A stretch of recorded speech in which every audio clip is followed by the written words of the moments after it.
Good morning. Good morning. Happy Tuesday. Come on in.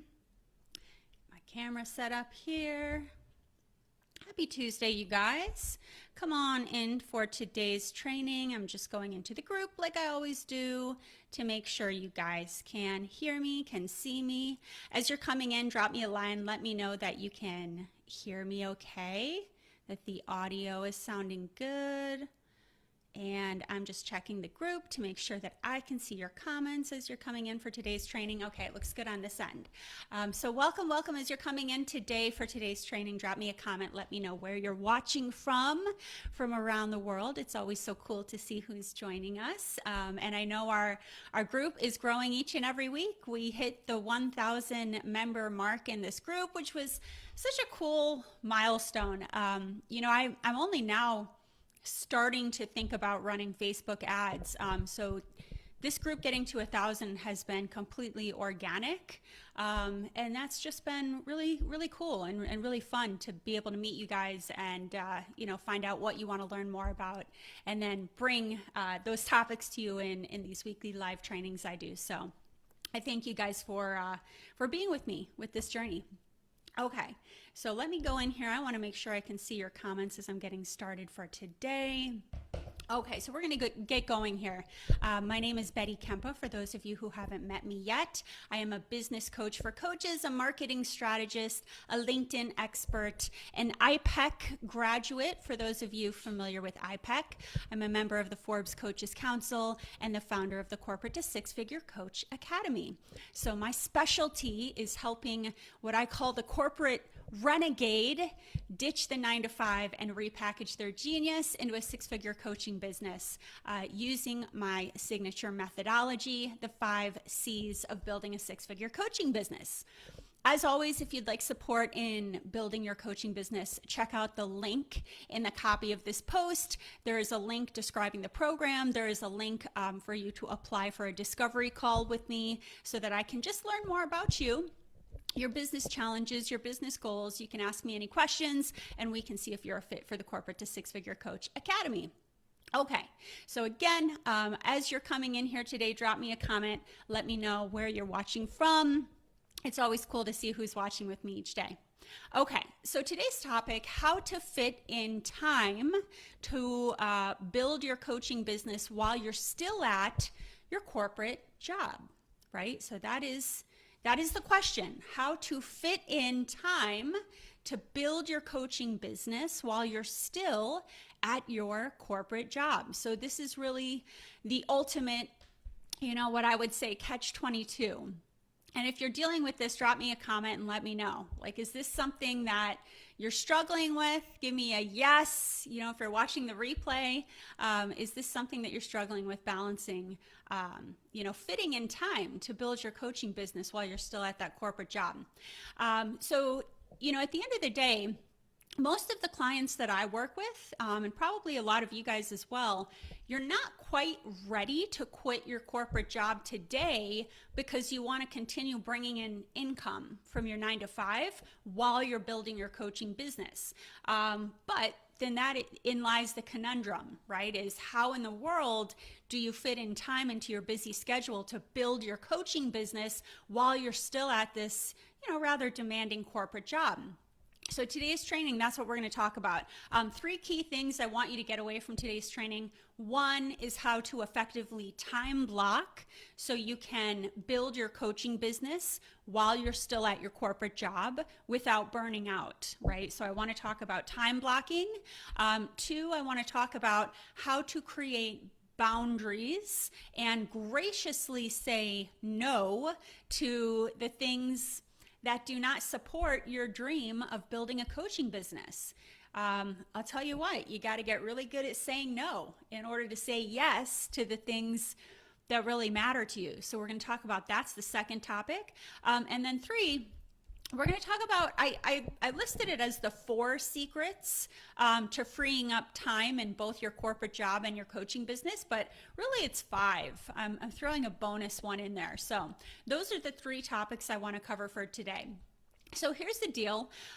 In order to fit in time to build your coaching business while still at your corporate job, you need to free up time in both your corporate job, right? Because you don't want the corporate job stuff to start to spill into the coaching business, right? You come home after your 9 to 5 and you're still working on things from the corporate job, and then you don't get done the stuff you wanted to do for your coaching business, right? So at the end of the day, that's the name of the game is I have these two things. How do I free up time in both the corporate realm and the coaching business so I'm not all over the place? That's what this is all about, freeing up time. So the key to fitting in time to build your coaching business, and to me, this is the biggest one, is to effectively time block so that you can build your coaching business while you're still at the corporate job.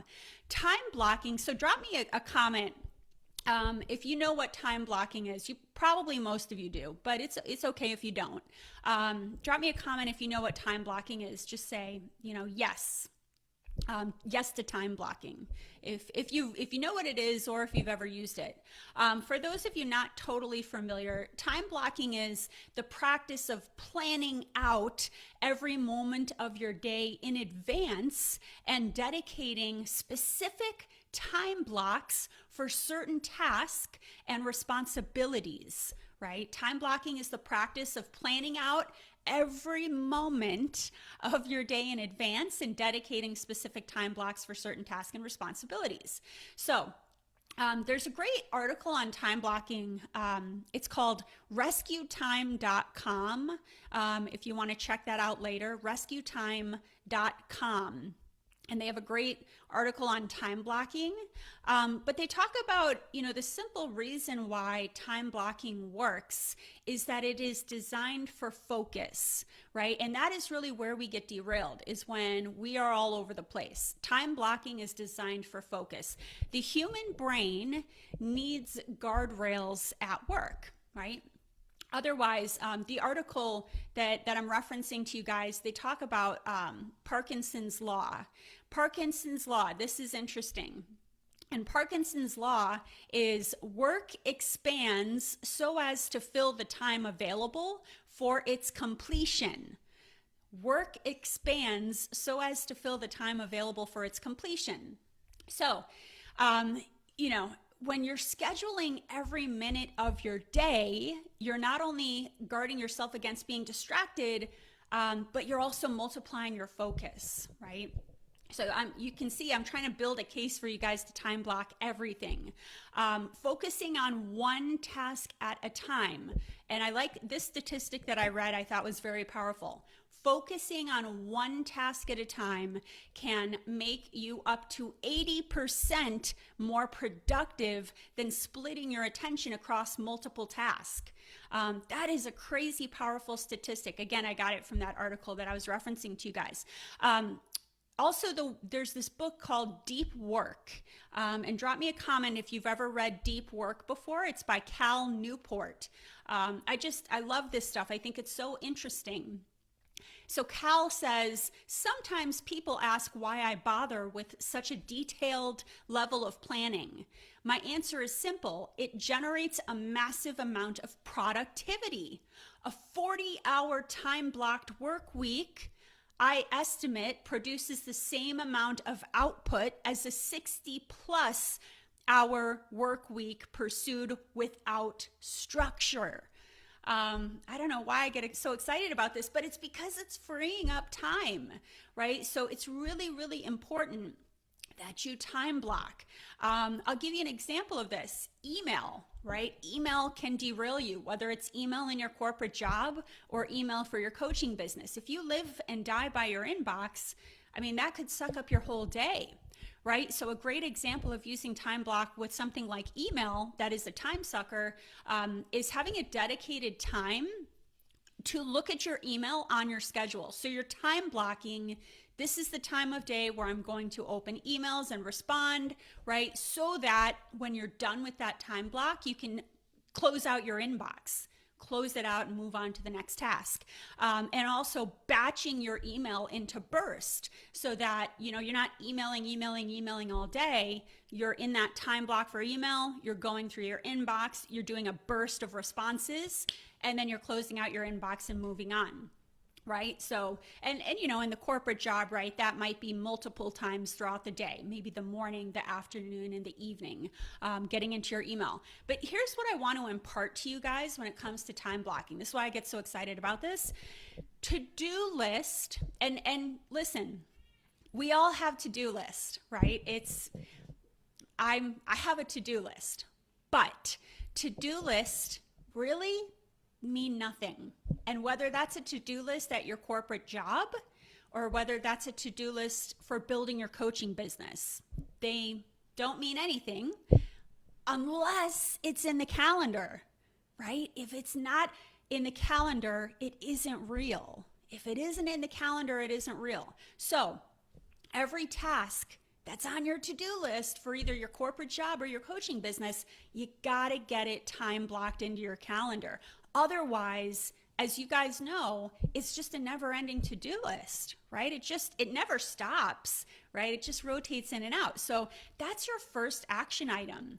In both your corporate job and your coaching business, quit relying on a to-do list. Quit living off of the to-do list. It's okay to start with the to-do list. You kind of do a brain dump of the things you don't want to forget, but you have to transition all of those things onto your calendar and time block every activity that you need to do. So that is your first action item. Look at your to-do list in your corporate job. Look at your to-do list in your coaching business, and I want you to take that and time block it, right? And it can be the same calendar, right? It can be the same calendar that you're using to time block everything. I know my calendar that I use for client sessions and everything with my business, I'm also time blocking in there time to meditate, time to work out, self-care, right? I have everything in that same calendar. You know, and likely when it comes to building the coaching business, you're probably fitting that in if you're a morning person before work, maybe for an hour. You know, I know some coaches that are, you know, fitting it in their lunch hour at work. For me, when I was doing the transition, I was more of an evening person. I was doing a couple hours after work, or, you know, some weekend warriors, right, where you're kind of building the business over the weekend. The good news is I do want you guys to see the light at the end of the tunnel while you're juggling these two things. You will not be juggling the corporate job and the coaching business forever, right? This is just the work you're putting in up front.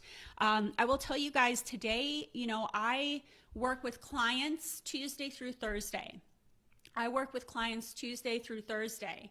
So, you know, in the beginning, was I, you know, putting in a little extra time while I built the coaching business and I was juggling a corporate job? Of course, right? You do put in extra time in the beginning, but I just want you guys to see the light at the tunnel is that eventually, right, the goal is to transition out of the corporate job, be full-time in your coaching business. You know, I started out working 5 days a week in my coaching business, and then as I learned to streamline, automate, outsource, delegate, right now I'm able to have a Tuesday through Thursday client schedule. So that is the first topic that I wanted to cover with you guys. Hey, Dora, thanks for being here with us. Hey, Betty Barnett, Betty B, yes to time blocking. Yep, you know it. It's so important. So that is number one. So give me, you know, give me a comment if you're planning on going back and, you know, taking that to-do list, which is probably creeping up on you, whether it's your corporate job or your coaching business, and, you know, time blocking that into your calendar. Give me a hell yes if you know, you're going to attempt to do that this week.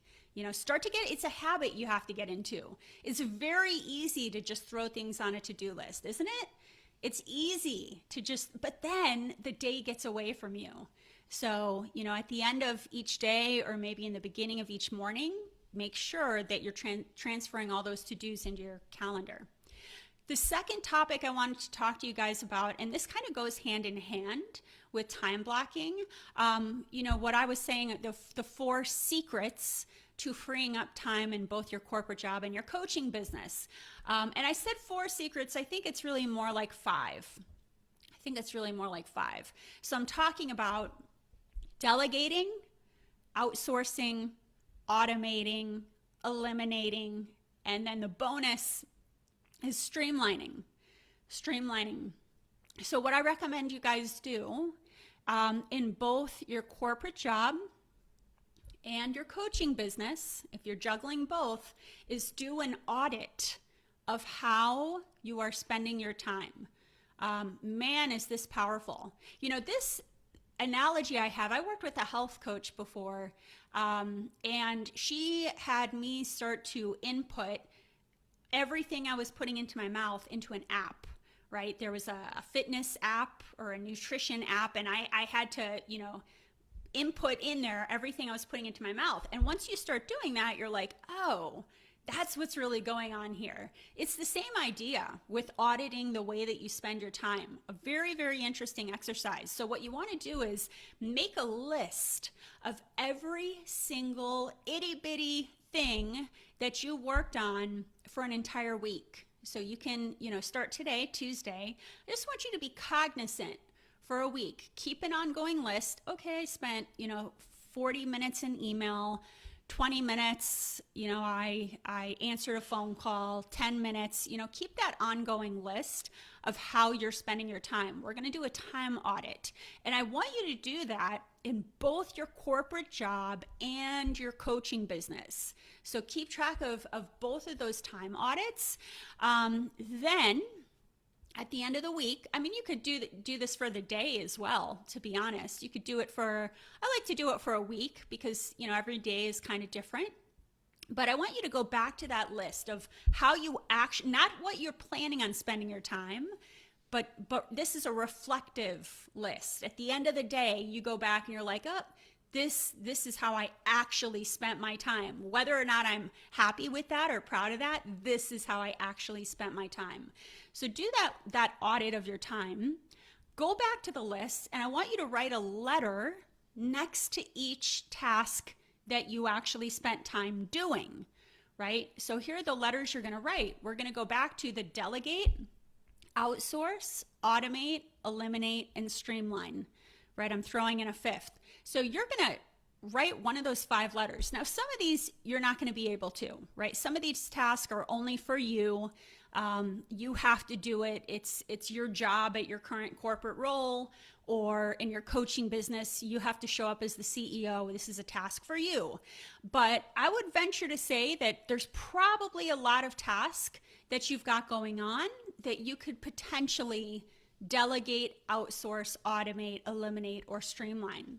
So go to that list, you know, and really challenge yourself. A lot of the times we cling to certain tasks. Well, I got to do this. I got to post the social media, or I got to send out this email, or I have to do this task at my corporate job. Only I can do it. But I really, really want you to challenge yourself and ask yourself, can this be delegated? Can this be outsourced? Can this be automated? Can this be eliminated? Can this be streamlined? Right? So let's talk about each of those. D is for delegate, right? So is this a task I'm doing, whether it's in my corporate job or my coaching business, that I can delegate, right? Can I delegate this in my corporate job to a direct report? Maybe I'm delegating this to a colleague, right? Am I doing something that really isn't in my realm that maybe potentially one of my colleagues should be doing? And be very honest with yourself, right? Same thing in your coaching business. Is this something, is this a $500 an hour task where me as the face of my business, only I can come live and do these videos, right? This is where I spend my time.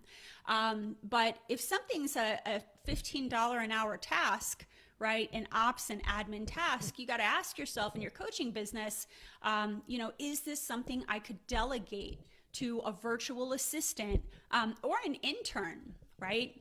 I will tell you, even for 5 hours a week, you should, even if you're just starting your coaching business, you really should have a virtual assistant early on to make your life easier for those ops and admin type of task. You could reach out to a local college and see if most local colleges have an internship program, right? A lot of college students would jump on the chance to be a social media intern, right? So there's a lot of different social media related tasks you could delegate to, an intern who would love that kind of thing. But at the end of the day, push yourself to see if there's a way you can delegate the tasks that are not you as the face of your business. It's more of a $15 an hour ops admin task. So that's number one. Number two is O is for outsource, right? So we could delegate or we can outsource. At the corporate job, right? Maybe it's outsourcing something to a vendor. In the coaching business, right? Maybe it's outsourcing. I know I sure as heck outsourced my web design. I was not gonna, it's just not my PowerPoint, right? It's not my strength. So I wanted to delegate, or I wanted to outsource the web design. I outsource posting on social media. I create my content, but I'm not the one that's posting it, right? I create it, but I don't have to be, hitting post to post my content. I outsource outreach. I have a community manager in this Facebook group, right, who helps me with community managing and tagging you guys and bringing you to these videos. But just challenge yourself, right? Where can I outsource? Where can I delegate? A is for automate, right? And, I don't know your corporate job, but I think back to my corporate job in communications, there were a lot of different elements of my role where, when I figured out a way to automate, you guys know what automating is. When I was in communications, I would get a lot of communication requests from different departments at some of the different Fortune 500s I was working at. And instead of fielding those requests manually through email, I set up a system to automate. They would submit a request and my team would get that alert. So, just challenging yourself in your corporate job and in your coaching business, where can I automate? Social media postings is another good one where you can automate your social media postings. You can automate the emails that get kicked out to people. You can automate discovery call applications that push through to the discovery call, right? So automation is a huge time saver and will allow you to fit in balancing building your coaching business with being at your corporate job. E is for eliminate, right? So we've got the fourth one, E. Honestly, this is one of the biggies, eliminate. I can't even tell you, if you're spending your time, if you feel busy, there's probably something that you need to drop. In order to say yes to something, you usually have to say no to something else. I say no multiple times every week, probably every day. And sometimes it's to myself, right? Because in order for me to say yes to the goals that I have and my mission and my values, I'm gonna have to say no to certain opportunities that arise. So be very honest with yourself on what can be eliminated. What are you currently doing in both your corporate job and your coaching business that is not getting you ROI? That is not serving you, that is not supporting your larger goals, right? That's why people keep their larger goals front and center each and every morning before they start their day, because you kind of recalibrate and say, am I spending my time on things that are going to move me closer to achieving the goals that I said I had for myself?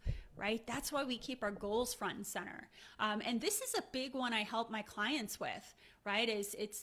As coaches, we're curious. So we tend to be shiny object syndrome, right? We're all over the place. Oh, I saw this looks cool. I saw this, let me try this. And part of my job is to help you eliminate and say, you know what? Those things aren't going to get you traction. This is going to get you a huge ROI. Let's focus on this stuff right here. So, eliminating is going to be a huge one. And then streamlining, right? Sometimes it's not a matter of, I'm going to delegate it, outsource, automate it. Sometimes it's just a jumbled up process, right? Sometimes you are doing something that takes 50 steps, you're taking 50 steps, and it can be streamlined into like 20 steps. So, take the time to really, I'll give you an example with my coaching business. Anytime I'm doing something that is taking me a lot of steps, if it's something I can replicate, I will create an SOP, right? Just like our corporate job, I have a standard operating procedure for how my business functions. And I will create that. Sometimes I'll record it on my video screen. I'll use Loom and hit record, and I'll record myself doing it. So I have a standard operating procedure that I can pass off to my VA, right? So I'm able to streamline things that way. So just checking my comments here. Let me know if you guys have any questions. Hey, Horia, so nice to see you. Hi, Ariel, so nice to see you with us. Horia, I really need to time block. Yes, girl, it is life-changing, and we'll talk about that later this week when you and I have our session. Okay, cool. All right, so the last thing, and this is a big one, and I kind of touched on this already, is learning to say no. So how to create boundaries and graciously say no to things that do not support your dream of building your coaching business. This is one of the toughest things to do, especially as coaches. We want to say yes, we want to serve, we want to support, and we do that. But in order to serve more people, we're gonna have to learn how to say no graciously, right? You've got to give yourself permission to stop trying to do it all. Stop saying yes to everything and everyone. Everything that you say yes to means you're saying no to something else. So just remember that. Right? Again, this is why we keep our goals front and center. Every time you say yes to something that you're like, oh, I don't really want to do that. I don't really have time. I just don't want to, I feel uncomfortable to say no. You're saying no to something else. Every time you say yes to something means you're saying no to something else. So think about that as it pertains to your corporate job. Think about that as it pertains to your personal life. Think about that as it pertains to your coaching business. If you want to say yes to your coaching business, what else do you need to say no to? And if you're watching with me, either live or with the replay, drop into the comments, what do you need to say no to in your life? This could be within your 9 to 5. This could be within your coaching business. This could be in your personal life. But my question to you guys, what do you need to say no to in order to say yes to building your coaching business? Drop into the comments, give me one thing that you know in your heart, in your gut, I got to say no to that so I can say yes to my coaching business, right? And here's the thing. You have to identify the opportunity cost of saying yes. Anytime somebody asks something of you, identify the opportunity cost of saying yes. So first, just kind of asking yourself, what's in it for me? So before you quickly agree to the next request or the next opportunity that comes your way, you really want to ask questions to uncover the full commitment that is required, including your corporate job. If your manager asks you to take on another project at your corporate job and your plate is full, right, you need to assess if saying yes is going to truly benefit you. We'll talk about, how to address the manager that keeps putting things onto your plate, because what I don't want to see happen is you keep saying yes in the corporate role and then you go home at night and you're up till 10 p.m. working on your corporate job stuff and you never got to the coaching business, right? So the other thing to consider here is, do I have the bandwidth, right? And we often underestimate how long it will take us to complete a task. And this is something known as a planning fallacy, right? It's a cognitive bias that leads us to consistently underestimate timelines despite knowing that similar tasks have taken longer in the past.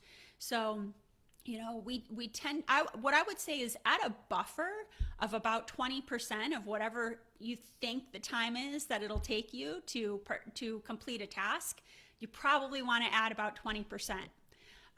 But if you determine that a project is important enough for you to participate in, you're going to want to ask your manager. I remember I had to do this so many times in my corporate job.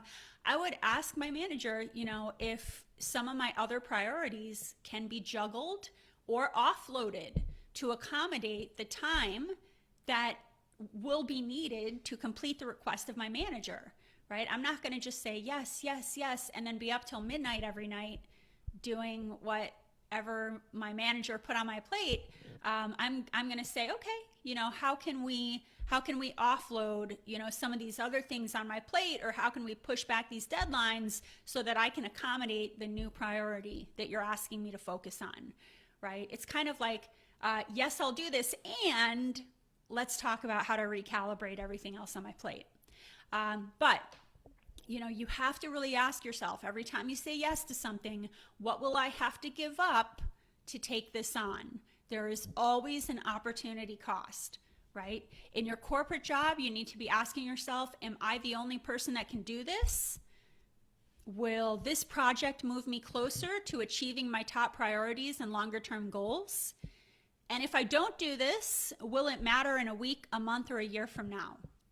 If any of these questions you're answering in the negative, a strategic no is likely in order. Now, if somebody other than your boss, if it's your boss, it's a different conversation. But if it's somebody other than your boss asking you to take on a new project, you might politely decline by saying, hey, thanks so much for thinking of me for this interesting project. Unfortunately, I'm at capacity right now, right? Or when it comes to your boss, if your manager is making a request that has an unrealistic deadline, you might counter by saying, hey, I'm happy to help, but given my other work commitments, I won't be able to look at this until next week. Does that work for you? And if not, how can we juggle my other priorities? Right? So, and I will say, some of the most successful people that were consistently promoted in the corporate realm, they knew how to graciously, almost kind of like negotiate when their boss would throw things at them, right? They weren't just saying, no, I won't do it. They were kind of negotiating, okay, I'm going to, let's move some other things off my plate while I focus on this new thing. So you really got to get good at that, because again, I don't want to see your corporate role spilling into the time that you want to spend building your coaching business. Saying no in your personal life too. And there's so many things, right? It could be saying no to spending hours of watching TV, or getting, sucked into social media. There's a ton of time sucks and energy sucks and non-essentials that go on in our personal life that we have to be cognizant of. But at the end of the day, saying no gives you more time and space to do the deep and important work that you were born to do, right? Which is coach. Saying no is going to give you breathing room, white space, freedom, and energy to devote to your coaching business. So, my reminder is, you can say no with grace. You can say no with kindness. I know Marie Forleo talks about this. She had a good quote. She said something like, thank you so much for thinking of me. While it's not something I'd like to do at this time, please know how honored I am to be asked. So that's something you would say for like a collab opportunity or something like that, not to your boss, but when it comes to your coaching business. And, people are always going to be reaching out. Can I pick your brain? Can I do this? Can I do that? Right? And sometimes you just have to graciously say no, right? Because you have other things that you're focused on. And one of my clients said this to me, no is a sentence, so you don't have to go on to this kind of long diatribe of why you're saying no, right? So you want to get good at saying no and have your no statement kind of on the ready. Another one is, hey, I'd rather not at this time, but thank you so much for thinking of me. right? To the point. So, again, you're going to have a no for the things to do in your personal life. Usually that's to ourselves. You're going to have a way of saying no to things to do with your coaching business. And that's going to be a little bit more of a graciously saying no. And then you're going to have the no for the corporate job where, you can't just tell your boss no, but you can kind of negotiate with them about what your current priorities are. So that is, what I want you guys to be thinking about is where do I have to say no in my life, in my corporate job, in my personal life, even in my coaching business, so that I can say yes to my goals. Okay, so there you have it, you guys. How to fit in time to build your coaching business while you're still at your corporate job. Drop me a comment below. What is the number one takeaway or action item that you will be walking away with after this training? As always, if you're ready to build your six-figure coaching business, there is a link to book a discovery call in the copy next to this video so we can explore whether you'd be a good fit for the Corporate to Six-Figure Coach Academy. I love speaking with you guys, learning more about your coaching business goals and exploring how I can help you achieve them. All right, link to book a call is in the copy near this video. Have a wonderful, wonderful week, and let's get to time blocking. Talk to you guys next week.